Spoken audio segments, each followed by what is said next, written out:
नमस्कार दोस्तों, स्वागत है आपका हमारे इस YouTube चैनल में। दोस्तों आज के इस वीडियो में हम भौगोलिक संकेत यानी जीआई टैग के बारे में आपको बताएंगे।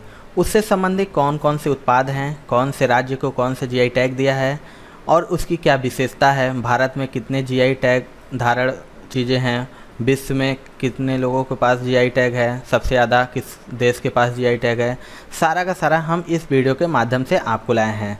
दोस्तों अगर आपको वीडियो पसंद आए तो प्लीज़ एक लाइक ज़रूर करिएगा। चैनल पे हमारे नए हैं तो चैनल को ज़रूर सब्सक्राइब कर लिया, क्योंकि हम लगातार इसी तरीके से वीडियो आपके लिए लाते रहेंगे जिससे आपको आने वाले किसी भी एग्ज़ाम के लिए बहुत हेल्प करेगी। तो चलिए दोस्तों ज़्यादा समय न गवाते हुए वीडियो को स्टार्ट करते हैं, देखते हैं सबसे पहले क्या है। तो सबसे पहले देख लेते हैं दोस्तों कि जीआई टैग के बारे में। तो जीआई टैग होता क्या है? तो जीआई टैग, जिसे हम जीआई टैग जियोग्राफिकल इंडिकेशन यानी जियोग्राफिकल इंडिकेशन टैग, एक भौगोलिक संकेत है जिसका उपयोग हम कृषि उत्पादन, मशीनरी उत्पादन, महत्वपूर्ण वस्तु उत्पादन, मिठाई उत्पादन आदि में किया जाता है। इस टैग को लागू करने के लिए भारतीय संसद ने 1999 में प्रोटेक्शन एक्ट के तहत जियोग्राफिकल इंडिकेशन ऑफ गुड्स लागू किया गया था। जीआई टैग उस वस्तु को दिया जाता है जिसकी गुणवत्ता और पैदावार असाधारण हो और वह एक विशेष पहचान रखता हो। ऐसी वस्तु अथवा उत्पाद को जीआई टैग प्रदान किया जाता है। सबसे पहले बात करें तो भारत में जीआई टैग 2004 में दार्जिलिंग चाय को मिला था। देख लेते हैं दोस्तों भारत में कौन देता है जीआई टैग। तो भारत में ये टैग किसी खास फसल, प्राकृतिक और न्यू फैक्टर्ड प्रोडक्ट को दिया जाता है। कई बार ऐसा भी होता है कि एक से अधिक राज्यों में बराबर रूप से पाई जाने वाली फसल या किसी प्राकृतिक वस्तु को उन सभी राज्यों का मिला जुला जीआई टैग दिया जाता है। उदाहरण की बात करें तो दोस्तों जैसे बासमती चावल है, ये पंजाब, हरियाणा, दिल्ली, हिमाचल प्रदेश, उत्तराखंड, पश्चिम उत्तर प्रदेश और जम्मू कश्मीर के कुछ हिस्सों का अधिकार है। भारत में वाणिज्यिक मंत्रालय के तहत आने वाले department of industry promotion and internal trade की तरफ से जीआई टैग दिया जाता है। चलिए देख लेते हैं दोस्तों कि भारत की 365 वस्तुओं को मिला है जीआई टैग। तो अंतर्राष्ट्रीय स्तर पर वीपो की तरफ से जीआई टैग जारी किया जाता है। इस टैग वाली वस्तुओं पर कोई और देश अपना दावा नहीं ठोक सकता है। भारत को अब तक 365, याद रखिएगा दोस्तों, 365 जीआई टैग्स मिल चुके हैं। जर्मनी के पास सबसे ज़्यादा जीआई टैग्स है और उसने 9,499 वस्तुओं के लिए इस टैग को हासिल किया है। इसके बाद 7,566 जीआई टैग के साथ चीन दूसरे नंबर पर है। 4,914 टैग्स के साथ यूरोपीय यूनियन तीसरे नंबर पर है।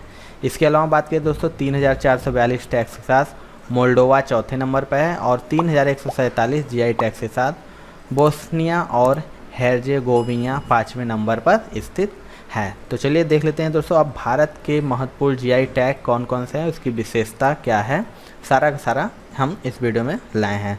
तो दोस्तों वीडियो पसंद आए तो एक लाइक ज़रूर करिएगा। तो चलिए देखते हैं, शुरू करते हैं। सबसे पहला देख लेते हैं तो कश्मीरी केसर के बारे में देखते हैं दोस्तों। कश्मीरी केसर जो कि जम्मू कश्मीर राज्य में पाया जाता है, कश्मीरी केसर को मई 2020 में जीआई टैग प्रदान किया गया था। विश्व स्तर पर कश्मीरी केसर को मसाले के रूप में प्रसिद्धि प्राप्त है। कश्मीरी केसर का पारंपरिक कश्मीरी व्यंजनों में प्रयोग किया जाता है तथा यह क्षेत्र भी समृद्ध सांस्कृतिक विरासत का प्रतिनिधित्व करता है। सौंदर्य प्रसाधन और औषधीय प्रयोजन में भी इसे काम में लिया जाता है। कश्मीरी केसर गहरा लाल रंग का उच्च सुगंध युक्त कड़वा स्वाद वाला होता है। कश्मीरी केसर की खेती कश्मीर के कुछ क्षेत्रों जिनमें पुलवामा, बडगांव, किश्तवाड़ और श्रीनगर शामिल है में की जाती है। यह दुनिया का एकमात्र ऐसा केसर है जिसकी खेती समुद्र तल से 1600 से 1800 मीटर की ऊंचाई पर की जाती है। विश्व में कश्मीरी केसर ही एकमात्र ऐसा केसर है जिसे इतनी ऊंचाई पर उगाया जाता है। केसर की खेती विशेष प्रकार की करेवा मिट्टी में की जाती है। केसर 3 प्रकार का होता है कश्मीरी केसर। पहला है लच्छा केसर, मोंगरा केसर तथा गुच्छी केसर। दोस्तों यहाँ के साथ साथ मैं अनअकैडमी प्लेटफॉर्म पर भी आपके लिए पढ़ा रहा हूँ। तो 20 अक्टूबर से दोस्तों एक बैच लेके आ रहा हूँ। मेरे साथ बाकी सारे टॉप एजुकेटर हैं जो आइकॉनिक बैच ला रहे हैं। RRB, NTPC, CBT 2 and group D परीक्षा जो कि आपका अपकमिंग है, जो आपका कंप्लीट जो उसका थ्योरी कोर्स है वो कवर करेगा। टॉप एजुकेटर से पढ़ेंगे और आपको सारे लेसन हिंदी इंग्लिश में डिलीवर किए जाएंगे और आपको नोट्स भी मिलने वाला है। एक और दोस्तों 20 अक्टूबर से ही एकलव्य बैच स्टार्ट हो रहा है जिसमें टॉप एजुकेटर के द्वारा क्लासेस ली जा रही हैं। इसमें भी आपका सब कुछ कंप्लीट होने वाला है। तो आप फटाफट अनअकैडमी सब्सक्रिप्शन ले लीजिए, जिससे कि आप इस कोर्स के माध्यम से सारी चीज़ें कवर कर पाएँ। एक नया फीचर ऐड हुआ है दोस्तों, रेज हैंड।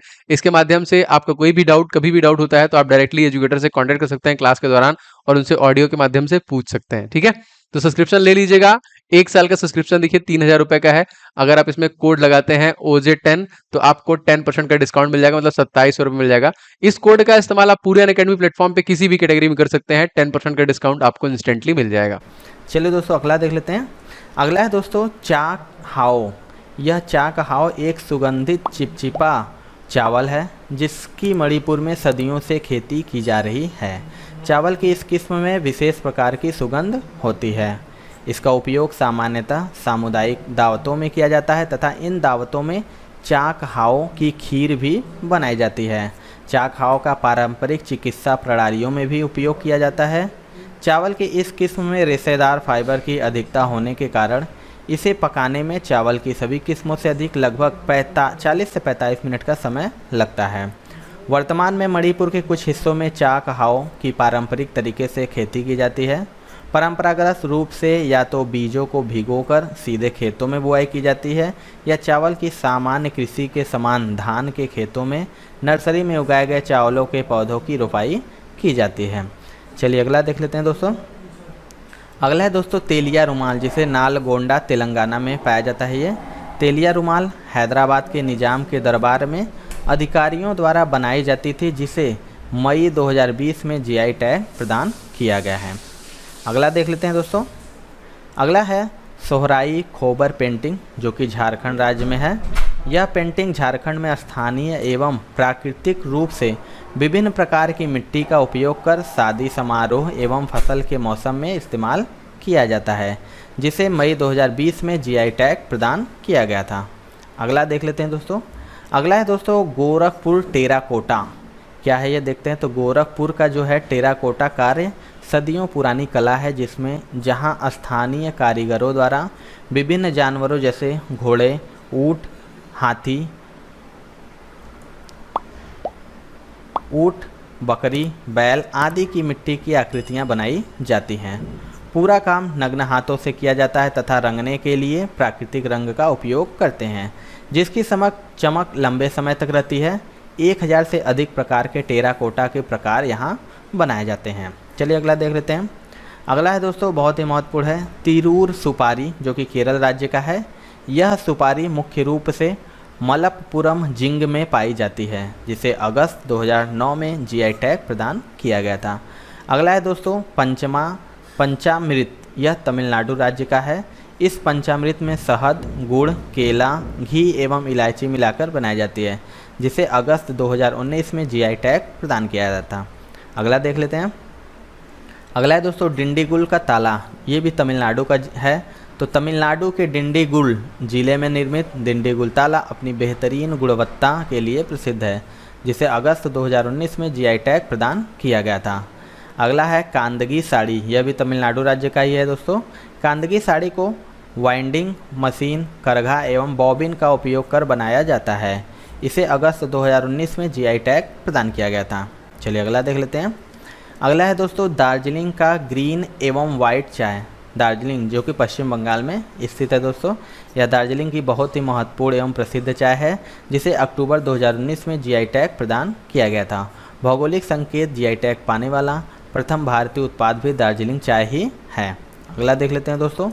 अगला है तेजपुर लीची। तेजपुर असम के तेजपुर लीची को भौगोलिक संकेत यानी जीआई टैग मिलने इस वस्तु को राज्य में उसकी उत्पत्ति का एक विशिष्ट उत्पाद बनाता है, जो इसे इससे मिलते जुलते उत्पाद से बचाता है। तेजपुर की लीची को उत्कृष्ट गुणवत्ता, सुखद स्वाद, आकर्षक लाल रंग के साथ रसदार गूंदे के लिए भी जाना जाता है। अगला है दोस्तों मिर्च डाले खुरसानी। यह सिक्किम की लाल चेरी मिर्च, जिसे स्थानीय रूप से डल्ले खुरसानी यानी डले खुरसीनी के नाम से जाना जाता है। इसे दुनिया की सबसे तीखी मिर्चों में से एक माना जाता है।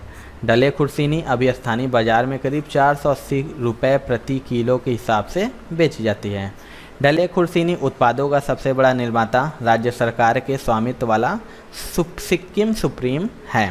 अगला देख लेते हैं दोस्तों। अगला है दोस्तों वाडाकोलम चावल। वाडाकोलम चावल की बात करें तो जिसे जीनी या झीनी चावल के नाम से भी जाना जाता है।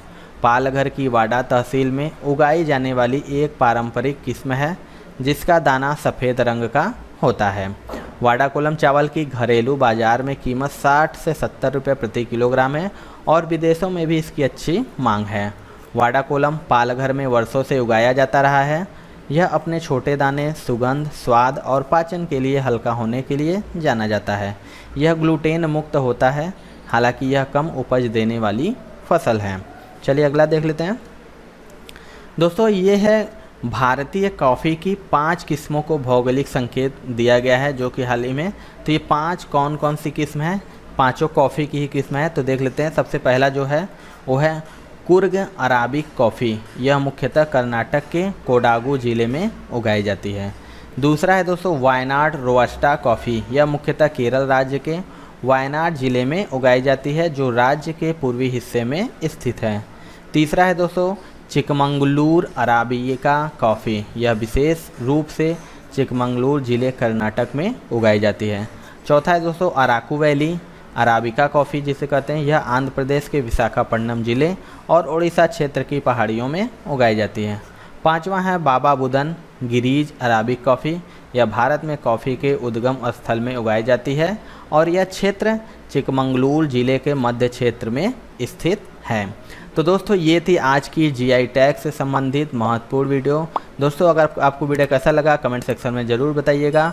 आपको एक क्वेश्चन है, उसका आंसर आपको कमेंट में बताना है कि किस राज्य को सबसे ज़्यादा जीआई टैग मिला है, यानी किस राज्य के वस्तुओं या सामान को जीआई टैग सबसे ज़्यादा मिला है। आप कमेंट सेक्शन में ज़रूर बताएं।